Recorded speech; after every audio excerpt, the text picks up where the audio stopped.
Welcome back to channel ஜோப் சரி தமிழா. மாசு கட்டுப்பாட்டு துறையிலிருந்து அரசு வேலைவாய்ப்பு வந்திருக்கு. ஒரு புது டிபார்ட்மெண்ட், நிறைய வேக்கன்சி இருக்குது. 10th பாஸ் பண்ணவங்க, 12th பாஸ் பண்ணவங்க, டிப்ளமோ, டிகிரி எல்லாருக்குமே வாய்ப்பு இருக்குது. நிரந்தரமான அரசு வேலைவாய்ப்புங்க. முழு தகவலை டீட்டெயில்டாக சொல்கிறேன். குட்டி இன்ட்ரோ ஸ்கிப் பண்ணாதீங்க. எந்த டிகிரி படிச்சிருந்தாலும் டக்குன்னு ஐடியில் ஜாப் எடுத்து நல்லா சம்பாதிக்கிறாங்க. நீங்களும் அது மாதிரி சம்பாதிக்கணுமா எப்படின்னு சொல்கிறேன். அதுக்கு உங்கள்கிட்ட சூப்பரான ஸ்கில் இருந்தால் நிச்சயமாக நல்ல சேலரியில் பிளேஸ் ஆகலாம். அப்படின்னா என்ன மாதிரியான கோர்ஸ் படிக்கணும், எங்கே படிக்கணும் அப்படிங்கிறது உங்களுக்கு டவுட்டாக இருக்கும். நான் உங்களுக்கு சொல்கிறேன். இப்போ ட்ரெண்டிங்கில் இருக்கக்கூடிய டேட்டா சயின்ஸ்லேருந்து ஃபுல் ஸ்டாக் டெவலப்மெண்ட், ஏஐலேருந்து எல்லாத்தையுமே முற்றிலும் தமிழ்லையே, அதுவும் நமக்கு புரிகிற மாதிரி ஆன்லைனில் சொல்லித்தராங்க. குவியும் ஹச்சிஎலும் சேர்ந்து. ஸோ நீங்கள் ஐடியில் வேலைக்கு போய் நல்லா சம்பாதிக்கணும்னு நினைச்சா நீங்க பண்ண வேண்டிய ஒரே விஷயம், நம்ம டிஸ்கிரிப்ஷன்ல ஒரு லிங்க் தரேன், அதை டச் பண்ணி இந்த ஃப்ரீ கெரியர் செஷனுக்கு மட்டும் ரிஜிஸ்டர் பண்ணுங்க. அவங்களே உங்களுக்கு ஃபர்தர் கைடன்ஸ் எல்லாமே பண்ணிடுவாங்க. மிஸ் பண்ணிடாதீங்க, டிஸ்கிரிப்ஷன்ல லிங்க் தரேன். Coming back to the notification, CPCB அதாவது சென்ட்ரல் பொல்யூஷன் கண்ட்ரோல் போர்டு, மத்திய மாசு கட்டுப்பாட்டு வாரியம், இங்கிருந்து இப்போ நிரந்தர அரசு வேலைக்கான அறிவிப்பு வந்திருக்கு. என்னென்ன விதமான பதவி என்ன எல்லாத்தையுமே நான் உங்களுக்கு டீட்டெயில்டாக சொல்கிறேன். ஸோ இதற்கு அப்ளை பண்ணுறதற்கான லாஸ்ட் டேட் என்ன அப்படின்னா வர 28ஆம் தேதிக்குள்ளே இதற்கு நீங்கள் அப்ளை பண்ணணும். என்ன சொல்கிறாங்க அப்படின்னா, இன்கேஸ் இந்த லாஸ்ட் டேட்டை நாங்கள் எக்ஸ்டெண்ட் பண்ணாலும் உங்களுக்கான கட் ஆஃப் டேட் அப்படிங்கிறது இந்த 28 தான் அப்படின்னு சொல்லியிருக்காங்க. ஸோ இது ஒரு நல்ல இனிஷியேட்டிவ், முன்னாடியே சொல்லிடுறாங்க. அதாவது இந்த நோட்டிஃபிகேஷனோட க்ரூஷியல் டேட் அப்படிங்கிறது இந்த 28/4/2025, அதாவது இந்த லாஸ்ட் டேட்டை தான் க்ரூஷியல் டேட் அப்படின்னு சொல்கிறாங்க.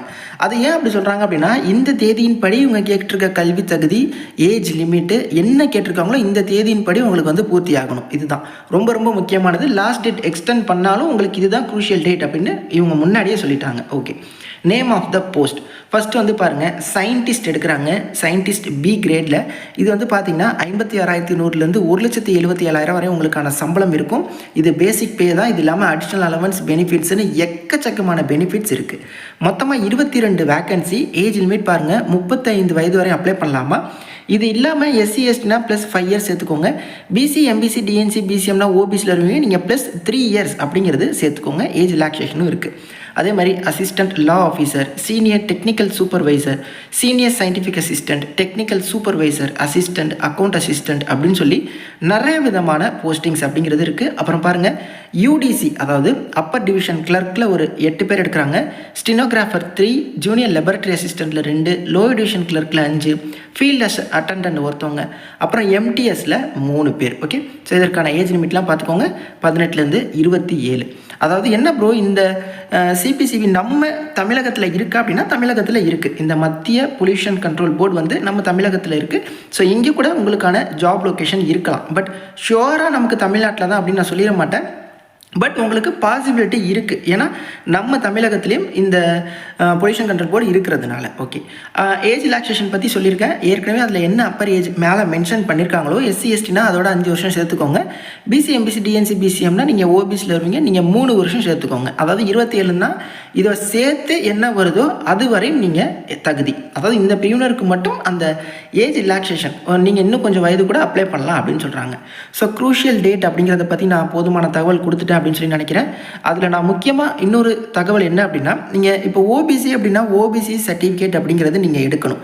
அந்த ஓபிசி சர்டிஃபிகேட் இந்த ஃபினான்ஷியல் இயருக்கானதாக இருக்கணும். ஓகே, அதாவது இந்த 2025 to 26 இந்த ஃபினான்ஷியல் இயருக்கானதாக அப்டேட்டில் இருக்கிறதா இருக்கணும் அப்படின்னு சொல்லியிருக்காங்க. ப்ளஸ் உங்களோட ப்ரீவியஸ் ஃபினான்ஷியல் இயர் அந்த இன்கம்மை பேஸ் பண்ணி இது இருக்கணும் அப்படிங்கிறதையுமே கிளியராக கொடுத்துருக்காங்க.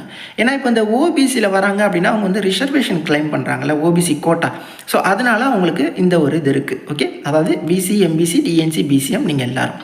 எஜுகேஷன் குவாலிஃபிகேஷன் அண்ட் எக்ஸ்பீரியன்ஸ் பார்த்தலாம். அதாவது எக்ஸ்பீரியன்ஸ் போஸ்ட்டும் இருக்குது, நான் எக்ஸ்பீரியன்ஸும் இருக்குது. நான் எல்லாத்தையுமே நான் உங்களுக்கு டீட்டெயிலாக சொல்கிறேன். ஓகே, சயின்டிஸ்ட் பி, இதுக்கு bachelor degree in engineering or technology, அதாவது பிஇஓ இல்லை பிடெக்கோ படிச்சிருக்கணும்.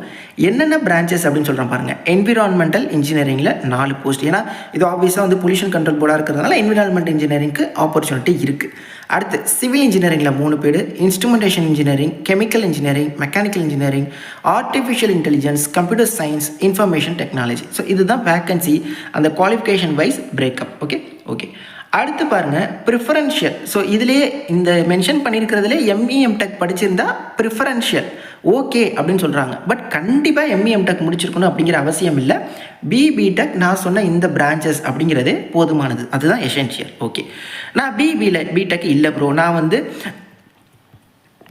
மாஸ்டர் டிகிரி இன் கெமிஸ்ட்ரி, அப்புறம் என்விரான்மெண்டல் சயின்ஸில் மாஸ்டர் டிகிரி முடித்தவங்க, மைக்ரோபயாலஜி, இவங்களுக்குமே இதில் வேக்கன்சி இருக்குது. ஓகே, அதாவது பிடெக்குக்கும் இருக்குது. இந்த மாதிரி மாஸ்டர் டிகிரி கெமிஸ்ட்ரி படித்தவங்க, மாஸ்டர் டிகிரி என்விரான்மெண்டல் சயின்ஸ், அப்புறம் வந்து மாஸ்டர் டிகிரி மைக்ரோபயாலஜியில் முடித்தவங்களுக்கும் வேக்கன்சி அப்படிங்கிறது இருக்குது. ஸோ அதில் பிஹெச்டி நெட் குவாலிஃபைட் வந்து எலிஜிபிள், அதாவது ஐ மீன் ப்ரிஃபரன்ஷியல். பட் அதுவும் அவசியம், அத்தியாவசியம் கிடையாது. எசென்ஷியல்னால் தான் கண்டிப்பாக தேவை, இல்லை அப்படின்னா ஓகே. அது அசிஸ்டன்ட் லா ஆஃபீஸர் வந்து ஒரே போஸ்டிங் இருந்துச்சு. இதுக்கு வந்து பேச்சுலர் டிகிரி லா முடிச்சிருக்கணும், அப்புறம் 5 years எக்ஸ்பீரியன்ஸ் கேட்குறாங்க ஆஃபீஸராக. ஸோ இது வந்து ஒரு எக்ஸ்பீரியன்ஸ்டு போஸ்ட்டு. அடுத்து பாருங்கள், senior technical supervisor bachelor degree இன் இன்ஸ்ட்ருமெண்டேஷன் இன்ஜினியரிங் ஒரு போஸ்ட் இருக்குது. இதுக்கும் பார்த்தீங்கன்னா உங்களுக்கு 3 years ரிலவெண்ட் எக்ஸ்பீரியன்ஸ் கேட்குறாங்க. அடுத்து சீனியர் சயின்டிஃபிக் அசிஸ்டன்ட், ஸோ இதுவும் 2 years எக்ஸ்பீரியன்ஸ் கேட்குறாங்க. மாஸ்டர் டிகிரி இன் சயின்ஸ் ஏதோ ஒன்று முடிச்சிருக்கணும். டெக்னிக்கல் சூப்பர்வைசர் கேட்குறாங்க, இதுக்கு வந்து 3 years எக்ஸ்பீரியன்ஸ் கேட்குறாங்க. மெக்கானிக்கல் எலக்ட்ரிக்கல் இன்ஸ்ட்ருமெண்டேஷன் முடித்தவங்க. அதே மாதிரி அசிஸ்டண்ட் கேட்குறாங்க, பேச்சுலர் டிகிரி முடிச்சிருக்கணும். ப்ளஸ் வந்து ஸ்கில் டெஸ்ட் வைப்பாங்க, உங்களுக்கு வந்து கம்ப்யூட்டர் டைப்பிங் தெரிஞ்சிருக்கணும். இங்கிலீஷில் பர் மினிட்டுக்கு 35 words டைப் பண்ணுற அளவுக்கு உங்களுக்கு வந்து ஸ்கில் இருக்கணும். ஓகே, அதே மாதிரி உங்களுக்கு வந்து அந்த டேட்டா என்ட்ரி கீ இம்ப்ரெஷன் ஸ்கில்லுமே உங்களுக்கு தெரிஞ்சிருக்கணும், கீ டிப்ரெஷன்ஸ். ஓகே, அடுத்து அசிஸ்டன்ட் அக்கௌண்ட்ஸ், ஸோ இதுக்கு வந்து பேச்சுலர் டிகிரி இன் காமர்ஸ் முடிச்சிருக்கணும், 3 years எக்ஸ்பீரியன்ஸ். ஸோ இந்த மாதிரி எக்ஸ்பீரியன்ஸ் போஸ்ட்டுக்குமே இதில் நிறையா வந்து கொடுத்துருக்காங்க, 3 year 2 year இந்த மாதிரி. நான் வந்து நான் எக்ஸ்பீரியன்ஸ் ஃபஸ்ட்டு உள்ளது, நான் எக்ஸ்பீரியன்ஸ். அடுத்து இந்த ஸ்டினோகிராஃபரு அப்புறம் டேட்டா என்ட்ரிலாம் பார்த்தீங்கன்னா 12th பாஸ் தான். பட் டேட்டா என்ட்ரினா அந்த 8000 கீ டிப்ரெஷன் பர் ஹவரில் பண்ணுறதுக்கான அந்த ஸ்பீட் டெஸ்ட் வைப்பாங்க, அதில் நீங்கள் கிளியர் பண்ணணும். ஸ்டினோகிராஃபர்னால் இங்கிலீஷ் ஸ்டினோ வந்து உங்களுக்கு வந்து கொடுப்பாங்க, அதை நீங்கள் கிளியர் பண்ணணும். இதெல்லாமே எலிஜிபிலிட்டி தான். அடுத்து ஜூனியர் லெபார்ட்டரி அசிஸ்டன்ட்க்கு 12th பாஸ் பண்ணியிருக்கணும், போதுமானது, வேறு எதுவுமே கேட்கல. ஆனால் டிகிரி இன் சயின்ஸ் முடித்தவங்களுக்கு விரும்பத்தக்கது, அவங்களுக்கு ஓகே, அவங்க இருந்தால் பெட்டர் அப்படின்னு ஃபீல் பண்ணுறாங்க. பட் 12th பாஸே எலிஜிபிள் தான். லோயர் டிவிஷன் கிளர்க்கு 12th பாஸ் பண்ணியிருக்கணும். இங்கிலீஷில் 35 words per minute டைப் பண்ண தெரிஞ்சிருக்கணும்.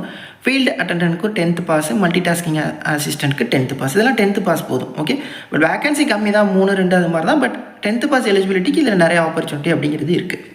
ஃபீஸ் வந்து பாருங்கள், அதாவது போஸ்டிங் பொறுத்து உங்களுக்கு வந்து அந்த செஷன் மாறும், அதாவது கண்டென்ட் மாறும், சிலபஸ் மாறும். நீங்கள் எந்த போஸ்ட் அப்ளை பண்ணுறீங்களோ அதை பொறுத்து. ஸோ பெரிய போஸ்ட் அப்படின்னா 1000 rupees, சின்ன போஸ்ட் அப்படின்னா 500 அப்படிங்கிற மாதிரி கொடுத்துருக்காங்க.